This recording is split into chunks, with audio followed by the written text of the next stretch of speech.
تو پھر ہم سب کو بھی سمجھ لینا چاہیے کہ ماں اور عورت سے بڑھ کے کسی کا مقام نہیں۔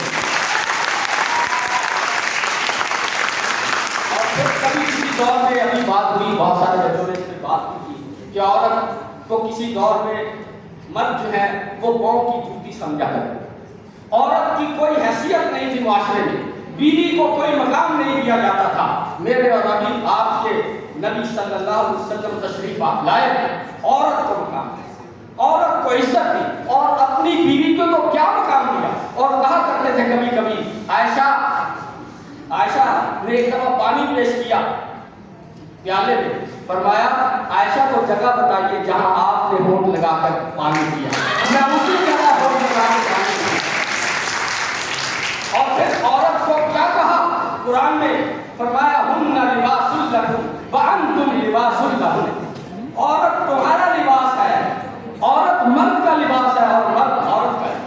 تو گویا عورت جو ہے وہ بہت، اگر بیوی کی شکل میں ہو تو ہن لباس لکم وانتم لباس لہن ہے، اور اگر بیٹی کی صورت میں ہے تو پھر فاطمہ کی صورت میں۔ کیا آپ صلی اللہ علیہ وسلم حضرت فاطمہ تشریف لاتی کھڑے اور اس وقت تک نہیں بیٹھتے تھے جب تک اپنی بیٹی کو بٹھا دیتے۔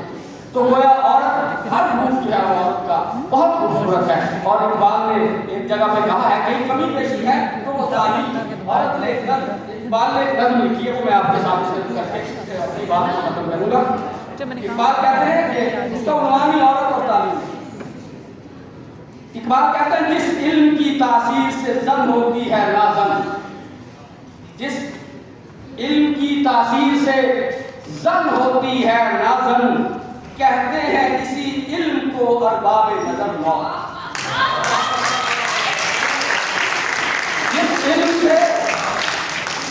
علم کی تاثیر سے زن ہوتی ہے نازن، کہتے ہیں اسی علم کو ارباب نظر موت۔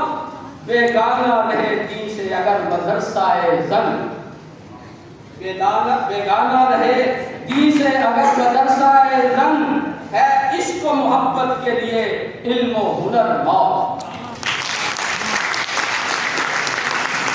تو بڑا یہاں بات بتا دی کہ عورت سے تو کائنات کا حسن ہے، عورت سے تو کائنات میں رنگ ہے، اگر کہیں خرابی ہے تو نظام تعلیم میں خرابی، اگر کہیں خرابی ہے تو معاشرے کی تفہیم اور انڈرسٹینڈنگ میں خرابی ہے۔ اس لیے یہ بہت ضروری تھا کہ ہم آج اپنے طالب علموں کو بتائیں کہ عورت اور مرد یہ ایک گاڑی کے دو پہیے ہیں، اور یہ دونوں قابل عزت و قابل تکریم ہیں۔